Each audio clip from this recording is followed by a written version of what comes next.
बिस्मिल्लाहिर्रहमानिर्रहीम। अस्सलामुअलैकुम। 10th class physics में जो हम आज टॉपिक डिस्कस करेंगे वो है रिपल टैंक। रिपल टैंक क्या चीज़ होती है? ये एक बेसिकली डिवाइस होती है। ये एक डिवाइस होती है। तो डिवाइस क्या करती है? ये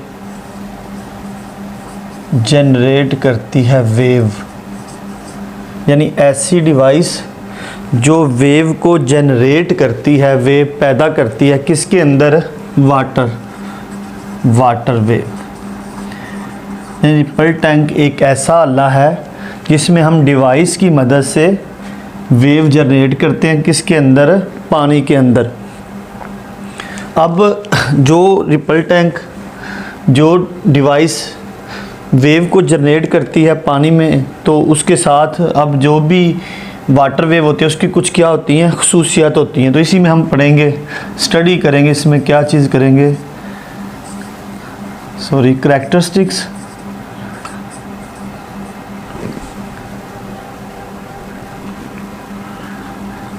करैक्टरिस्टिक्स, करैक्टरिस्टिक्स ऑफ वेव, यानी इसमें हमने पहले वाटर में वेव जनरेट की। अब वो वेव जो है उनकी खसूसियात है, वो वेव कैसे मूव कर रही हैं, उनकी स्पीड क्या है, उनकी फ्रिक्वेंसी क्या है, वो किस सिमत में जा रही हैं। तो ये खसूसियत भी हम इसी रिपल टैंक के अंदर पढ़ेंगे कि इसकी खसूसियात क्या हैं। मज़ीद आगे जो हम इसमें पढ़ेंगे, नंबर 1 पे पढ़ेंगे हम इसकी कंस्ट्रक्शन पढ़ेंगे कि ये कैसा बना होता है। नंबर 2 पे हम यहाँ पे पढ़ेंगे रिफ्लेक्शन, कि रिपल टैंक में रिफ्लेक्शन कैसे होती है। नंबर 3 पे हम लोग देखेंगे तो वो है रिफ्रैक्शन का अमल रिपल टैंक में कैसे होता है। ये आगे हम डिटेल से बयान करेंगे इसकी अलग अलग। और नंबर 4 पे है डाइफ्रैक्शन।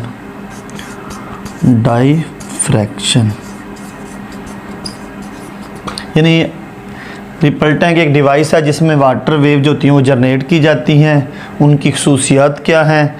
तो उसमें आगे रिफ्लेक्शन कैसे होती है, रिफ्रैक्शन कैसे होती है और डाइफ्रैक्शन कैसे की जाती है। तो आज जो हमारा सबसे पहले जो हमने इसमें पढ़ना है वो हमने क्या पढ़ना है कि रिपल टैंक में इसकी कंस्ट्रक्शन, ये रिपल टैंक बना हुआ कैसे होता है। अगर हम इसको डायग्राम में ज़रा ड्रा करके देख लें तो ये एक ऐसे एक रेक्टेंगुलर ट्रे होता है।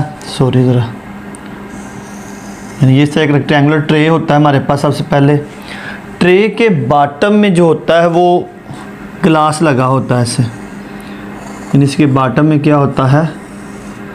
ग्लास लगा होता है। इसकी कंस्ट्रक्शन, इसके बॉटम में ग्लास लगा होता है। उसके साथ क्या होता है अगर हम देखें तो इसके यहाँ पे एक वुडन ब्लॉक होता है पड़ा हुआ। वुडन ब्लॉक के ऊपर एक क्या लगी होती है? मोटर। यानी ये हमारे पास क्या है? Wooden block.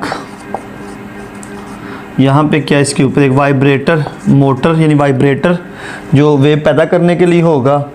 यहाँ पे इसके बॉटम में क्या लगा हुआ है? ग्लास लगा हुआ है। ठीक है। अब यहाँ पे जो रिपल टैंक में जो हमारे पास ट्रे होता है, ट्रे से जो ग्लास होता है वो 1/2 मीटर ऊपर होता है। यानी ग्लास को हम थोड़ा 1/2 मीटर ऊपर लगाते हैं। और यहाँ पे एक लगा होता है बल्ब लगा होता है, फॉर एग्ज़ाम्पल रोशनी के लिए से हम लैंप लगा होता है यहाँ पे। ये भी इसमें बहुत ज़रूरी होता है। ठीक है। अब ये जो सारा ब्लॉक है, वाइब्रेटर है, यहाँ पे अब लगा हुआ होता है। इसको लेके आगे यहाँ पे एक स्विच होता है वाइब्रेटर को चलाने के लिए। अब इस सारे अमल को, ये जो वुडन ब्लॉक है इसके ऊपर वाइब्रेटर लगा, उसे हम कहते हैं ऑसिलेटिंग पैडल।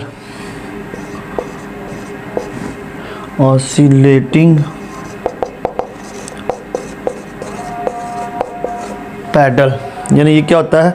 Oscillating paddle. ये जो वुडन ब्लॉक, उसके ऊपर वाइब्रेटर होता है, इसको हम कहते हैं ऑसिलेटिंग पैडल। जैसे हम कोई बोर्ड वगैरह होता है तो उसके पैडल की मदद से हम उसे चलाते हैं, तो ये ऑसिलेटिंग पैडल है, क्योंकि यही वेव पैदा करने के लिए इस्तेमाल होता है। अब होता क्या है, जो ही हम स्विच ऑन करते हैं तो यहाँ पे वाइब्रेटर जो होता है वो वाइब्रेशन करना शुरू करता है। अब ये जो पानी इसके साथ लकड़ी का ब्लॉक है, ये पानी के साथ टच हो रहा होता है, तो इस तरह जो होती हैं वो पानी के अंदर जो होती हैं वो वेव पैदा होना शुरू हो जाती हैं। जो ही वाइब्रेटर पानी से टच करता है तो वाइब्रेशन यानी किसी भी मीडियम में डिस्टर्बेंस पैदा करेंगे, तो डिस्टर्बेंस की वजह से उसमें वाइब्रेशन से क्या हो जाएगी, वेव पैदा हो जाएंगी। और इन वेव को हम देख सकते हैं, ये इस तरह की होंगी, यानी ये वेव जो होंगी वो इस तरह की होंगी। तो इसको मैं ज़रा थोड़ा सा कर लें हम लोग, ब्लैक से बना लें तो आप इजी अंडरस्टैंड कर जाएंगे। ये इस तरह बनेंगे।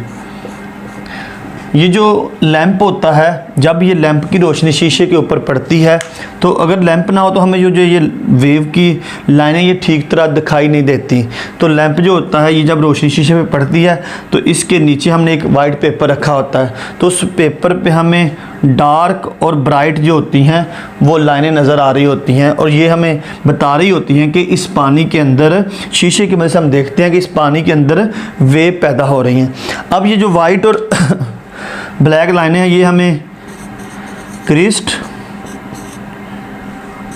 और ट्रफ के बारे में बताती है। यानी वेव की दो खसूसियत, जैसे हमने ये वेव, ये क्रिस्ट और ये टर्फ, क्रिस्ट और टर्फ के बारे में बताती हैं। तो यहाँ पे अगर हम देखें, जो इसके ब्राइटर पार्ट हैं यानी वाइट हिस्सा है वो क्रिस्ट को, और जो डार्क लाइनें होती हैं ये ट्रफ को ज़ाहिर करती हैं। मतलब जो वेव पैदा होती हैं उसमें क्रिस्ट और ट्रफ जो होते हैं वो ब्लैक और वाइट की मदद से हम देख सकते हैं। आज जो हमने रिपल टैंक पढ़ा था, रिपल टैंक क्या चीज़ होती है, ये एक डिवाइस है जो वेव जनरेट करती है पानी के अंदर, और जो भी वेव होती है उनकी कोई ना कोई खसूसियत होती हैं, जैसे वो कितनी स्पीड से हैं, उनकी फ्रिक्वेंसी क्या है, वेवलेंथ क्या है। आगे हमने था कि इसमें हम जो पढ़ेंगे इसकी कंस्ट्रक्शन कैसे होगी, इसमें रिफ्लेक्शन, रिफ्रैक्शन, डाइफ्रैक्शन कैसे होगी। तो रिपल टैंक की कंस्ट्रक्शन आज हमने पढ़ी। तो कंस्ट्रक्शन में क्या था, एक हमारे पास एक ट्रायंगुलर ट्रे होती है, ट्रे के बॉटम में एक शीशा लगा होता है, शीशे के ऊपर एक वुडन ब्लॉक के ऊपर एक वाइब्रेटर यानी मोटर फिक्स होती है, और इसको तार के मदद स्विच से अटैच किया जाता है। इसके ऊपर जो होता है हमारे पास एक इलेक्ट्रिक लैंप लगा होता है, बल्ब लगा होता है। तो जो ही हम क्या करते हैं, स्विच को ऑन करते हैं, वाइब्रेटर जो होता है ये चलना शुरू होता है, वाइब्रेशन पैदा होती है।